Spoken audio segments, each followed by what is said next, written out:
Good morning all of you. समाजशास्त्र की YouTube कक्षा में आपका स्वागत है।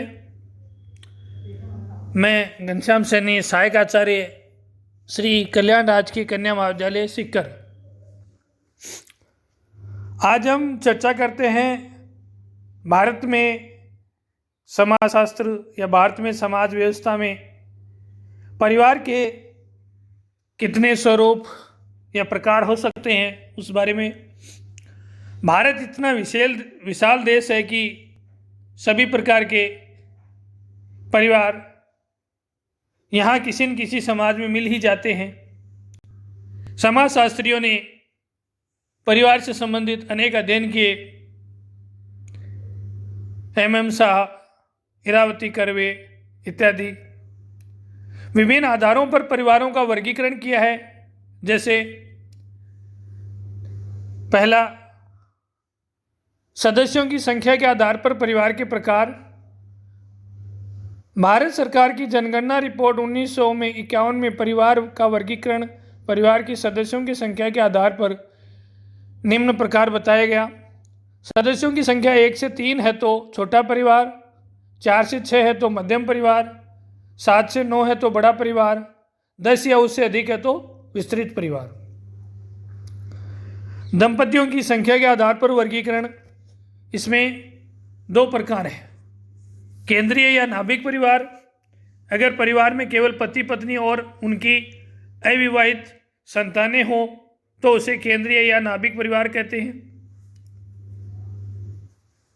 संयुक्त परिवार, जब कोई 2 या 2 से अधिक केंद्रीय परिवार आवास, संपत्ति, पीढ़ी या संबंधों में परस्पर संबद्ध है तो वह संयुक्त परिवार कहलाता है। तीसरा, कर्ता की स्थिति के आधार पर वर्गीकरण। किंग्सले डेविस ने इस आधार पर परिवार के 2 प्रकार बताए। जनन मूलक परिवार, इस एकाकी परिवार में कर्ता पिता या पति की स्थिति वाला होता है। वह विवाह करके परिवार की स्थापना करता है, संतान उत्पत्ति करता है, उनका पालन पोषण करता है। इसे जनन मूलक परिवार कहा जाता है। दूसरा, जन्मित परिवार, जब एकाकी परिवार में कर्ता की स्थिति एक शिशु अथवा संतान के रूप में होती है, माता पिता उसका पालन पोषण करते हैं, इस एकाकी परिवार को जन्मित परिवार कहा जाता है। तीसरा, निवास स्थान के आधार पर वर्गीकरण। विवाह के बाद पति पत्नी का निवास स्थान कहाँ होता है, इसके आधार पर मर्डॉक ने परिवार के निम्न प्रकार बताए हैं। पितृस्थानीय परिवार, विवाह के बाद वधू अपने वर के माता पिता के यहाँ जाकर रहती है तो ये व्यवस्था पितृस्थानीय कहलाती है।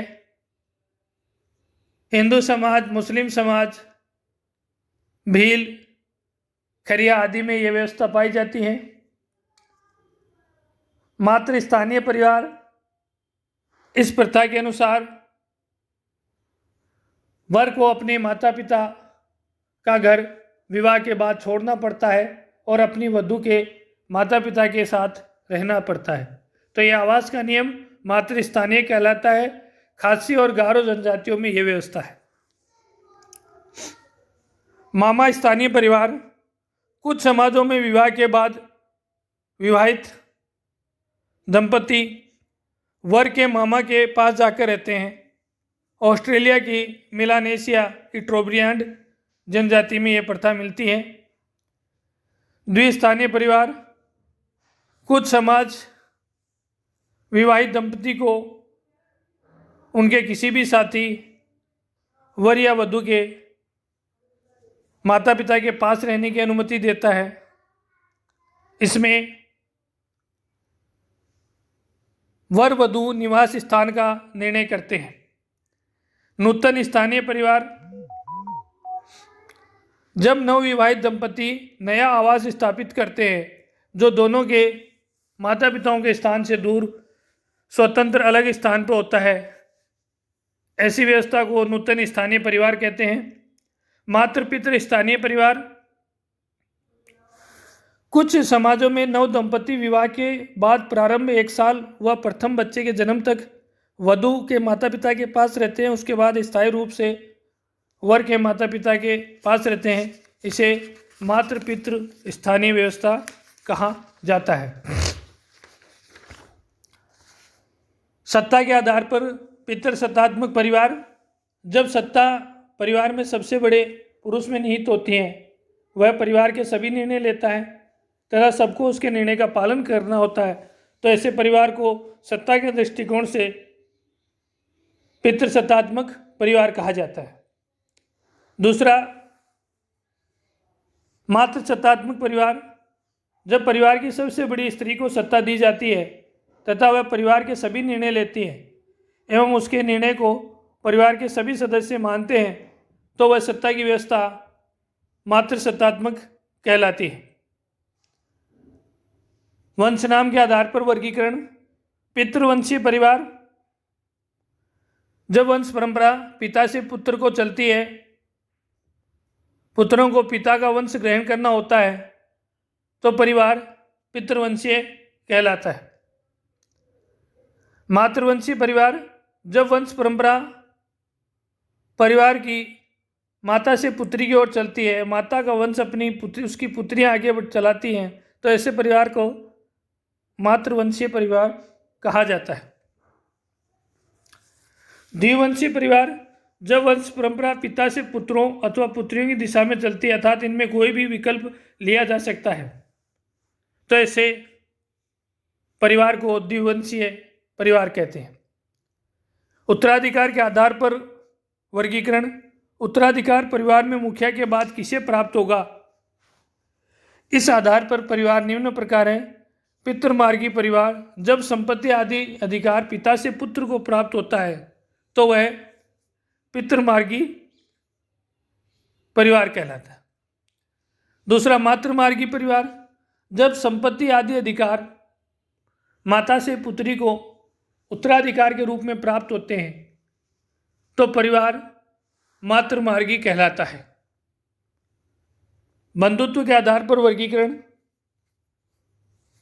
सभी प्रकार के परिवारों का मुख्य आधार बंधुत्व लक्षण है। इस आधार पर परिवार 2 प्रकार के। रक्त संबंधी परिवार। जब परिवार में केवल रक्त संबंधी स्थायी रूप से साथ साथ रहते हैं तथा वैवाहिक संबंधी परिवार में स्थायी रूप से नहीं रहते, इस प्रकार के परिवार को रक्त संबंधी परिवार कहते हैं। यह दक्षिण भारत के नायर समाज में पाए जाते हैं। विवाह संबंधी परिवार। इस प्रकार के परिवार से तात्पर्य है कि परिवार के सदस्य विवाह के बंधन से बंधे नहीं होते तथा उनमें रक्त संबंधी उनकी संतानें होती हैं। पश्चिम के समाजों में विवाह संबंधी परिवार अधिक है। वैवाहिक साथियों की संख्या के आधार पर वर्गीकरण। विवाह के द्वारा परिवार की स्थापना होती है।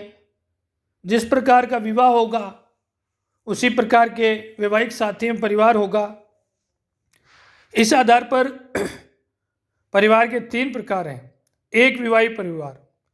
एक समय में एक पुरुष अथवा एक स्त्री से विवाह करना, तो वह एक विवाह कहलाता है और इससे बनने वाला परिवार एक विवाही परिवार कहलाएगा। दूसरा, द्विविवाही परिवार। जब एक समय में एक पुरुष 2 स्त्रियों से अथवा एक स्त्री 2 पुरुषों से विवाह करती है, तो इससे जो परिवार बनता है वह द्विविवाही परिवार कहलाएगा।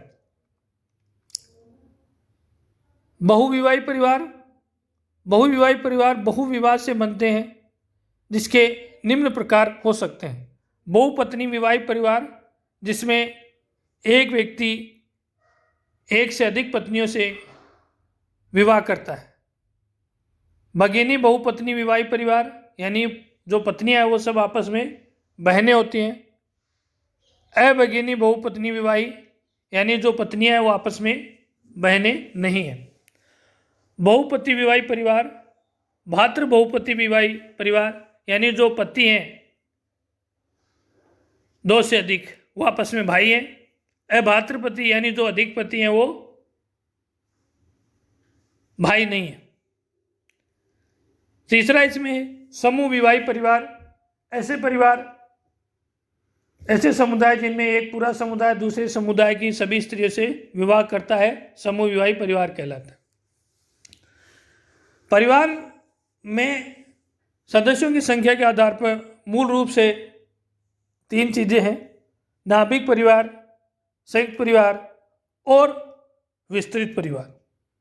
इस प्रकार पूरे भारतवर्ष में विभिन्न समुदायों में, समाजों में परिवार की स्थिति को लेकर बहुत अधिक विविधता पाई जाती है।